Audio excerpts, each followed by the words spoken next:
and other adolescents we know, when in fact, sadly, they're probably much more similar than any of us would like to admit. And unfortunately, school violence is not going to stop in America until we begin to understand the root of the problem, which is intolerance and bullying at a very early age. The schools that seem to have the healthiest climates in my country are the ones where kids are invited to be part of the solution, where the administration doesn't just say, be good to each other. Instead, they say to the kids, what do you see in the school? What's going on in the halls? Who's picked on? How do we address it? And you make kids part of the answer. When I toured for that book, I went to dozens of schools in dozens of countries. And what I can tell you is this: bullying happens everywhere. The names of the cliques are different, but they exist in every single school. I'm sure they exist here as well. That some kids think of a bully and they think of like a cartoon character, and they say, oh, bullying doesn't happen in my school. But if you say, are kids mean to each other? They all go, oh yeah, absolutely. And bullying's changed. When I was a kid, bullying was physical. Nowadays, it's all on the internet. And it's even more insidious because you don't face your accuser. You send a nasty text message. Or in the case of my son's high school, someone created a website where you could make snarky comments about 3 girls that people didn't like.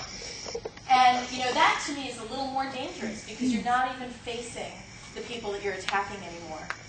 When I went to go talk to kids about that book, they would say, Peter would never be treated that way in our school. Peter was the kid who was bullied very badly at 19 minutes. And I said, would he sit alone in the cafeteria? And they said, yes. I said, would you go sit with him? And no one would raise their hand. And sometimes inaction is an action too. And all of those lessons, the earlier they're taught at a school level to kids, and the more you get kids involved in that process, the more likely you are to have a much more healthy school environment.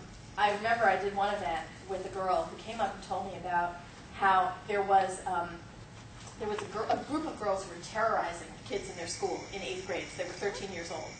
And finally the principal had it. So he locked the entire school in the auditorium. And he gave everyone pieces of paper and pencils. And he said, write one paragraph anonymously about what you see happening and how we can fix it. The next day when they went to school, there were no classes. There were lists. And every student had been broken up into random groups with teachers or professionals in the school. And they sat down in these small groups of 5 or 6 people. And they'd been given randomly the papers that were written yesterday. And they spent the entire day reading them aloud in their small groups and discussing what would work and what wouldn't work. And this girl told me that after that one event, for the rest of her school career, the next 6 years, she could not remember another single act of bullying in that school. So will it work every time? I don't know. But I can tell you that whatever we're doing now is not working. Yes? Should we take 2 more? Yes. Oh, you're still ready back there. Hang on a second. Different topic. Different topic. All right, you can be the second one. Go ahead, you first.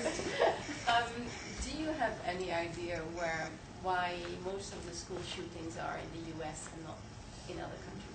You know, I'll tell you this. You'd probably be shocked to know that school shootings have been going on for 100 years. What's different is we are now so incredibly connected via the internet and global news that we hear about them. And so I think that part of that feeds itself. You know, there have been other school shootings in other countries as well.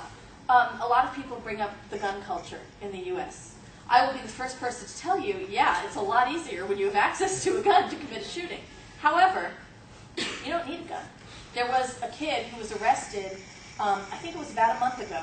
His parents turned him in because he had all the materials to make a bomb in his room from a recipe he got off the internet. And like I said, he didn't have a gun, but he had all these journals in his room about what he was going to do to take out his school. And, you know, again, guns are the easy answer. Yes, I do think that banning guns is a good start, but it's not going to end school violence because any kid will tell you that any psychiatrist will tell you that if a kid wants to commit an act of violence, they will find a way to either get a gun or they will find a way to use a different weapon. So it's not about the weapon. It's actually about the motivation behind it. I think that part of the reason it keeps happening in America is also because of our media. I am not a big fan of the American press. And what I see is after a shooting, what I would like to see, let me tell you what I would love. I would love for them to report on the tragedy and then spend the next week and a half each day highlighting the life of the victim. Very boring, not sensationalistic, probably would not sell a lot of ad space. But it also would not mean that the next kid thinking of doing this is going to say, that's how I get my 15 minutes of fame. I think that makes a big difference. Okay. Do you have a strategy to prevent hitting the writer's wall? I do. I actually have 3 kids. They are 12, 14, and 16. And I have been a full-time writer for as long as I've been a mom. My first book was published when my first son was born that year. And I had this vision of Kyle sitting up at me in his little baby seat, looking up at me with adoration and letting me write. And Kyle, like I said, is 16 now, and I think he still has college, so that didn't happen. And I had these 3 kids who were very, very young, and I was still writing. So I learned very quickly that I could write in 10-minute bursts. I could sit down when Sesame Street was on TV, or when they were napping, or when they were at nursery school, and I could write. And I would take my laptop with me to swim practice, and I would take it with me and sit in the nursery school parking lot, and I would write. And I only had 10 minutes here or 15 minutes there, but when I sat down in that chair, I was writing. Because you can always edit a bad page, you can't edit a blank page. And now, there are some days when I sit down, I have way more time, because my kids are in school 8 hours a day. But when I sit down, I write. And there are some days I write beautifully, and there are other days I go, here we go again. But I know I can fix it. And so I think writer's block is for people who have too much time on their hands. If you don't have time, you know that you sit down and you work. And writing is really hard work. It happens to be work I love to do, but it's still work, and you've got to put the time in. So I think we have to stop. Is that right? What? Yeah? Or one more? There was one hand over here. Should we take one last question? Okay. Jodi, I was just wondering if your actual physical routine for writing, you touched on it a little bit. Could you tell us that? Or sometimes do you not stick to a routine, or do you go out with friends? Or I have a very organized routine because, like I said, I have 3 children. And so if it's a writing day for me, I get up in the morning, I get up at 5 o'clock, and I do a 3-mile walk with a friend of mine because we gossip the whole time. And then I come home, and I take a shower, and I help my husband get the kids ready for school, and he leaves with them at about 7:30 in the morning. And I go up to my computer, and I answer fan mail. And there are probably some people here who've written me a letter and have gotten a response back from me. It's really neat. Everyone keeps writing and saying, to Jodi Picoult's assistant. And I keep going, where is this assistant? But no, it's me. And when I get to the end of the hour, I usually pull up whatever file I was writing the day before, whatever chapter I was working on. And as I read through, I make edits as I go, make little changes. And then when I get to the bottom, where I stopped, I just keep writing.